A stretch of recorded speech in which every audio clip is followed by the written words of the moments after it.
Şu həcga münasibətlik bir iki sualım var. Ben de Sakar Hacımkem'den sorab bunun cevabını alırız. Yani sual soraştım burun ben bir qatar bir beşimizden ötken vakaliklerini de ötümen. Yani Xitay hakimiyeti 2005 yıldan tatip yani merkezlik etqanda asasen 2005 yıldan tatip Uyghur hacılarınki yolunu, həcc qilish ibadatini to'sab qilish uchun ko'p davlatlarda zo'r kuch bilan to'sab qilishga harakat qildi. Mesela bu 2005 yıllarda mesela 3 devlette biz qattiq namoyish qilish, kuchga ustirish, Saud hukumatiga besim qilish orqali 2005 yilda haj qilishga chiqqan Uyg'urlar nihoyat ta'sirda biz Makkaga yetib kelib oldik. 2006 yilga kelganda rasmiy Xitoy hukumati qattiq to'sqinlik qilib Pokistonda 3000 hacini to'sab turib oldi. Ular 6 ay 7 ay jarayonida Pokistonda turib qoldi. Her gün Saudi konsulunun oldida namoyish qildi, kuch ko'rsatdi. Hatta oxirgi kunlarda konsulning oldida shu yerda qo'nib, yomg'ir shundoq qiyinchilikda shu yerda qo'nib, shu usti osmon tegadi hojilar. Qarshilik ko'rsatib, yig'lab qaqshab butun dunyoga bunu e'lon qilib Xitoy hukumatininki muyaji qilayotgan hojilarni to'sib qolganligini dunyoga anglatdi. Hatta bunu dünya Uyghur kurultayımı bununla ifadə bildirib dunyoga BDT'ga Amerika devletlerine bunu anlatıp Xitoy hükümetinin ki müşahede kılıvatkan ağaçlarını to'sqinlik kılıvatkanlık doğrusunda anlatış arkalık nait çoğun besim bilen 2006 yılı ağaçlar bekme tesiste haremge geldi. Yani bundan biz Uyghur Müslüman kırındaşlarımızın ki bu həcga bo'lgan qizg'inliginin naiti yuqurliqini ko'rib olaymiz. Hatta şu vaqtlarda mingga yaqin hajini Xitoy majbur keyniga qaytarib etdi. Yani ularning tuqqanlarini ko'rib kelish, ularni har xil qo'rqitish, ta'dis qilish bilan mingga yaqin hajini keyniga qaytardi. Buning ichida bizningki Saudiyadagi ustozimizningki qaynotisimi shu Pokistondan uyga qaytib dasturxonning ustida o'ltirib, shu yerda o'zininki haramga borolmaganligini hasrat chekib shu yerda jon uzib ketdi. Men haramga borolmadim deb shu yerda ochiqdan shu yerda naq maydonda o'lib ketdi bu kishi.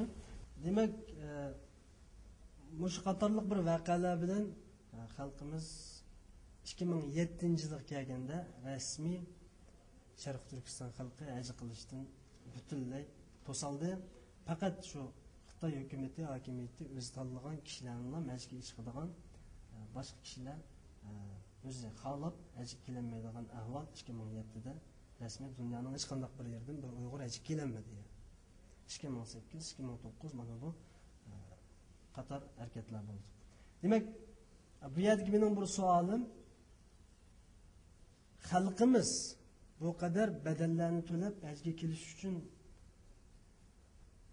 bu müşkülliklerini çekip oldu. Ama Avrupa'da, Amerika'da, Avustralya'da, Xitaylarda, Orta Asya devletlerinde yaşavatkan, şaraiti batırıp, hajga kelishga qiziqmayotgan, haj qilishni umid qilmayotgan, yani haj qilishga bir taraddud tayyorlik qilmayotgan bu kishilar, yani sharaiti turib, baliq, pul mili bor, yo'li bor, bu kishilar haj qilmasa, uning islomdagi hukmi nima degan bu savol. Buni qo'shimcha Uyg'urlar ichidimi sen qirg'inda bo'lsangmi bo'ladi, 40 yoshdan oshganda bo'lsaqmi bo'ladi deb kishilarni hajdan to'sadigan shaytonninki birodarlari. Buning islomdagi hukmi nima? Bu savolga o'zlar bir javob berib bo'ladi. Albatta sizlar so'zlab o'tgan bu masala yanıla şu bizim milletimizdeki Xitoy tajovuzchilarining asarati aslida qilib qolganligi bilan munosabatlik bir masala.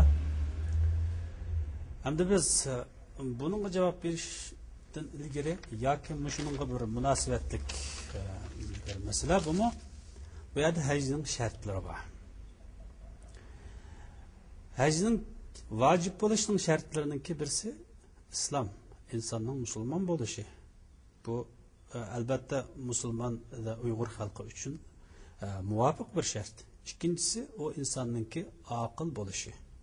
Uningki sarang bo'lmasligi yoki balog'atga yetmagan bo'lmasligi bu shart qilinadi. Uchinchisi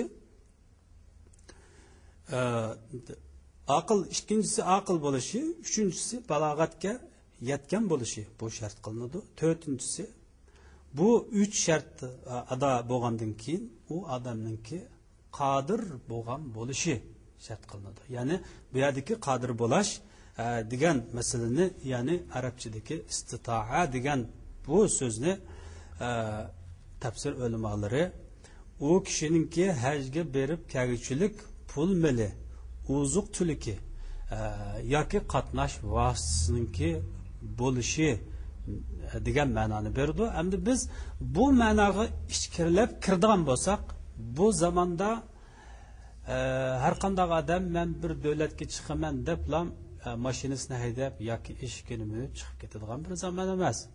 Bugungi zamonda har odamningki kimligi tekshiriladigan, kimligi chegara punktlarida taqib ostiga ilinadigan bir zaman. Shuning uchun demakchi bo'lganim, har qanday bir inson bir pasportga ehtiyoji bor. Bizning vatan ichidagi xalqimizni, Sharq Turkistonlik Uyg'ur qarindoshlarimizni biz misolga oladigan bo'lsak, ular pasportni elish uchun nurg'un mushaqqatlarga, nurg'un to'sqinliklarga duch keladi.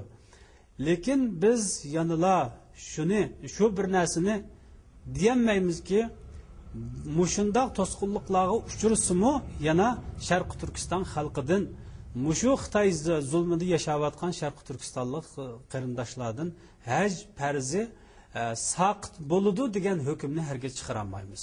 Chunki Qur'oni Karimda bir oyat va fattaqulloha mastata'tum. Sizlar Allohdan o'zingizga qodir bo'lganga qadar Allohdan qo'rqinglar deydi. Mana bu yerda bizning qarindoshlarimiz pasport olish uchun, hajga kelish uchun o'zining butun bir umri yiqqan mol mulkini mush yo'lda taqdim qildi. Mush yo'lda sarf qildi. Yanla ba'zilar bu fursatga erishamadi. Ammo erishammaganlarga Alloh ularga xuddi haj qilganning savobini berdi. Garchi ular haj qilinmagan bo'lsa-mu, haj qilganning savobini berdi. Bu yo'lda sizlar deb o'tib ketdilar. Pokistondan qaytarilgan 1000 hojilarning ichida ba'zilari vafot bo'lib ketdi. Ashlar vafot bo'lib ketgan bo'lsa-mu, yana qiyomat kunisi hojilar qatorida qopadi. Bu bir masala. Bu vatan ichidagilarga qartilgan bir masala. Ammo vatan sirtidagilarga bu yerda payg'ambar alayhisolatu vassalomningki bir hadisi var. Men bu hadisda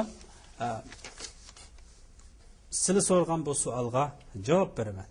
Payg'ambar alayhisolatu vassalom deydi-ki, kimki har qanday odamki uni bir oshkori bir hojat, ya'ni u to'kov bo'lmasa, qarg'u bo'lmasa yoki bir meyibdor bo'lmasa, bu meyib bo'lganligi uni haj qilishni to'smasa, yoki u odam kasal bo'lmagan bo'lsa, yoki uni bir zolim bir podsho yo'ldan to'smagan bo'lsa, haj qilish yo'lidan to'smagan bo'lsa, xuddi bizning vatan xalqiga o'xshash. U odam haj qilmasa deydi. Ya'ni mushu shartlar uningda tepilib, u salomat.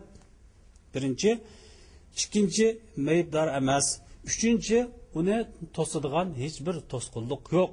Zolim bir podsho, zolim bir hukumat yo'q. Xuddi bizning vatandagi o'xshash. Ya'ni mushu holatda bu odam haj qilmasa, bu odam o'zi Yahudiy bo'lib o'lishni xohlasimi? Yahudiylik holatida o'lsin yoki xristianlik, nasroniylik holatida o'lishni xohlasimi? Mushu ikki holatning birisini u odam tanlasi bo'ladi deydi. Ya'ni bu hadisningki ma'nosi to'liq ochiq. Ya'ni bizning vatan xalqiga zolim bir hukumat to'sqinlik qilgan bo'lsa, Alloh uni bilib turguchi.